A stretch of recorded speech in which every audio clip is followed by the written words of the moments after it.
I think one of the key elements in the SME landscape is really understanding the growth stages.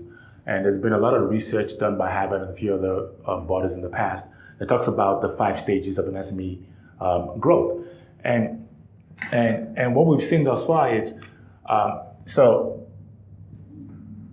we say stage 1. Stage 1 of the 5 stages talks about existence. And existence essentially means these are for companies that are 1 year in the business or startups, incubators who are trying to get into the market.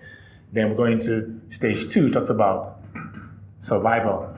Now, 7 out of 10 companies will fail to get through survival. Then from there, we'll go on to stage 3, which is success. Now, success has got 2 segments. There's success disengage and success grow. I'll come back and explain each stage when I get to stage 5. Then stage 4 talks about takeoff. Now, this is when you're thinking of really scaling.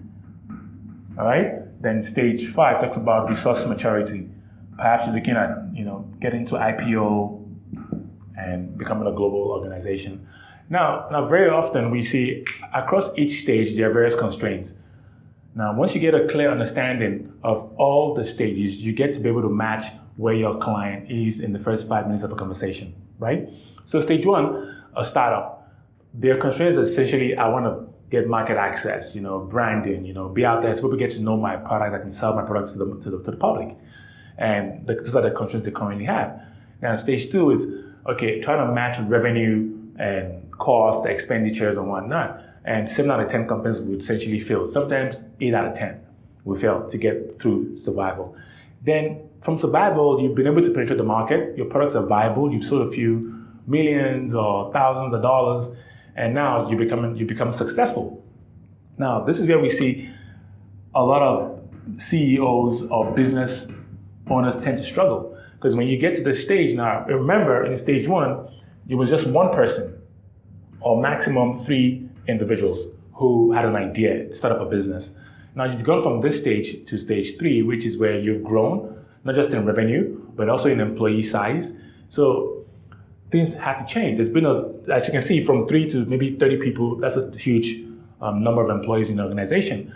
So we say the constraints you have here have been amplified by 30 when you get to stage 3. Now, how do you manage that? Because it's essentially stage 1, I can sit in a room with my colleagues and we can discuss some ideas and strategies on how to grow our business.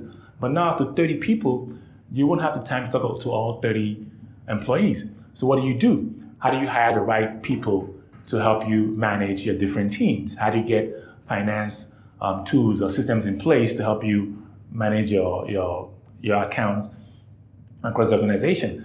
So you can see across each stage, there are various constraints. And a lot of people tend to struggle in this area because you can either grow too fast or you hire more people and the culture changes, then you get disengaged and fall back to either stage 2 or sometimes you go back to stage 1. So if you're successful and you grow, you're into stage 4. Now, this is where you say, I want to get more offices in other parts of the country, either in Johor, Singapore, and whatnot. You're scaling real fast. And it comes with its own set of constraints. Then stage 5 talks about IPO. I want to IPO become publicly listed or become a PLC organization. So understanding this growth stage gives you a great sense of when you speak to the business owners, they get to see you as somebody who really knows what you're talking about, because you can tell from the very first 5 minutes of the conversation that this is where you are as an individual, and you can begin to piece together ideas or solutions for whoever you meet at your meeting. So I think across all stages, they're very keen, but now it depends on how much they're willing to spend. Because usually the guys at this stage tend to sometimes have more money. Sometimes the guys at stage 1 have grants and support from venture capitalists.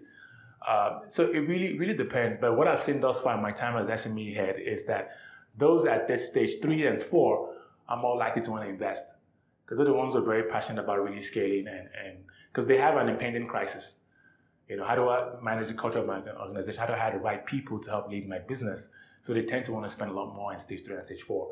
Stage 1, very skeptical about spending because they haven't really made any money as yet. Stage 2, they could spend by the very minimal investment. But stage 3 is where we see a lot of the clients we've worked with in the past year and a half are always in stage 3 and stage 4. Stage 5, they've got money, but they tend to spend sometimes very not so much because they feel they've made it, and they don't spend as much as from what we've done thus far. It's always stage 3 and stage 4. And what about the industry-wise? Yeah. Is this similar across all industries? Across all industries, because I think it's if you look at the manufacturing, service industry, quarry, agriculture, or construction, the constraints are the same across in terms of hiring people, the culture, and whatnot. Even though the business models are very different, but the people elements are essentially the same across all industries. Some industries are more likely to, like construction, wouldn't be so but because 70% of the employees are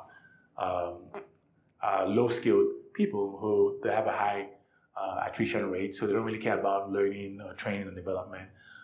Most of their programs are always catered to their C-suites, the CEOs and directors and senior managers. For service industries where like either a design of production for house, or you see there's a lot more programs going around for all employees. So, and this helps you doing your research. Once you understand the company you're going to meet, you can take it. My meeting would probably go this way or that way. So it's really getting a sense of doing your due diligence, doing your research, really understanding the landscape, understanding the organization you're going to be talking to, understanding the individuals you're going to meet. And all of this is available online through LinkedIn, Google, or even on their website. Oh, we're halfway